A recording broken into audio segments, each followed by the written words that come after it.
I think Robert came back. Robert, if you would go ahead with your question, please, sir. Yes, sir. What I'm calling about is I recently lost a son due to fentanyl poisoning, which happened down in Central Florida, down around Daytona Beach. What happened was the boy left Ozark. Within 3 days, he was dead. The police closed the case after 3 weeks without an arrest.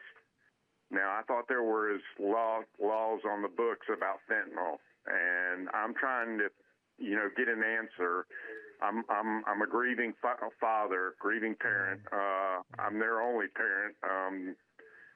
Their mother had committed suicide back in Panama City many years ago. I'm trying to get justice for my son, and I'm trying to get closure.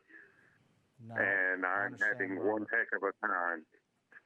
And Robert, first and foremost, sorry for your loss. I mean, that is such a tough thing as a father to lose your son in any capacity, especially under one like this. And absolutely, I know, Dustin, I know there are potentially criminal implications when fentanyl is involved. I know we've had several trials here recently, and it's something that the Florida legislators enacted some statutes to give some power to those. And just if you could briefly go over that, and then I want to touch on some of the civil potential implications as well. Absolutely. And so, Robert, like Ted said, first and foremost, I'm so sorry for your loss. I can't imagine the grief that you're going through.